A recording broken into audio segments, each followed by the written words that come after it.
مجھے اپنی پارٹی کی ٹیک دے دیں ایک تو اس حوالے سے کہ پرفارمنس آپ کی کوئی نہیں ہے، مسلم لیگ نون کی ہے جس کی بنا پر ان کو اعتماد بھی یہی ہے اور جس کی بنا پر وہ یہ سمجھ رہے ہیں کہ آنے والے انتخاب میں بڑی بھاری اکثریت سے یہ لوگ جیتیں گے۔ ایک تو یہ دوسرا تھوڑا سا روشنی ڈال دیں اپنے تجربے میں، کیونکہ سینٹ کے انتخابات سے ماضی میں کئی بار پاکستان تحریک انصاف بھی مستفید ہوتی رہی ہے اس پر اصراریت، تمام تر پر اصراریت کے ساتھ۔ یہ کل کیا ہوا سینٹ میں، اس کا بھی آنسر کر دیں پلیز۔ کل جو سینٹ میں ہوا وہ پاکستان کے آئین کی تذلیل کرنے کا ایک بھرپور مظاہرہ کیا گیا، اور جو بھی لوگ اس میں شریک رہے وہ 14 اشخاص، ہم نے اپنے پارٹی کے جو ایک واحد نمائندہ وہاں بیٹھے تھے اس کو نوٹس دے دیا ہے، شو کال۔ میں سمجھتا ہوں پہلی چیز یہ جو اس وقت سینٹ کے چیئرمین ہیں ان کو شرم نہیں آتی، یہی کہوں گا، اس سے کہ ان کی ذمہ داریوں میں ہے کہ کوئی ایسا اجلاس شروع نہیں کیا جا سکتا جس میں کورم پورا نہ ہو۔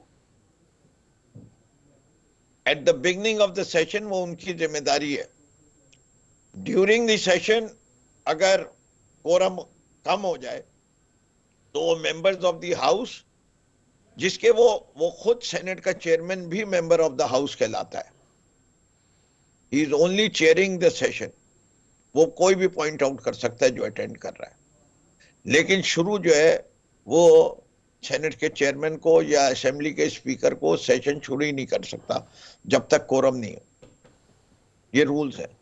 دوسری چیز، یہ قرارداد جو ہے وہ بالکل آئین کے خلاف ہے۔ اب آئین کے کتنے کتنے فلاز ثابت ہو رہے ہیں۔ ایک یہ کہ آئین کے اندر موسم نہیں لکھا گیا کہ موسم ایسا ہوگا تو انتخابات ہوں گے۔ دوسری چیز یہ آئین میں یہ بھی نہیں لکھا گیا کہ ملک کے اندر لا اینڈ آرڈر سچویشن کتنی خراب ہوگی کہ جس پہ الیکشن نہیں ہوں گے۔ اب جب یہ چیزیں نہیں لکھی ہوئی، آئین میں یہ بڑے واضح طور پہ لکھا ہوا ہے کہ 90 دن کے اندر اندر الیکشن ہونے یا 60 دن کے اندر ہونے، ہم نے تو آلریڈی پامال کر چکے ہیں یہ۔ نہیں، میں نقوی صاحب صرف ایک چیز اس میں پوچھنا چاہ رہا ہوں، آپ کی بات آ گئی سامنے۔ آپ نے کہا کہ اس تمام معاملے کی جو جڑ تھے نا وہ سینٹ کے چیئرمین صاحب تھے، صادق سنجرانی صاحب تھے۔ اب صادق صاحب اس سے پہلے بھی بہت سے ادوار کے اندر قابل قبول حالت میں ہوتے ہیں اور کچھ نہ کچھ ان کی شرارت میٹر کرتی ہے کہ ہر جگہ پہ ایڈجسٹ بھی ہو جاتے ہیں، یعنی وہ پانی کے اس کوانٹٹی کی طرح ہے کہ جو ہر باؤل کے اندر ایڈجسٹ کر جاتے ہیں۔ اس کا مقصد کیا تھا؟ کیونکہ قرارداد سے الیکشن تو کہیں بھی متاثر نہیں ہو سکتے، ایک پینک تھی بس وہ کریٹ کرنا تھا۔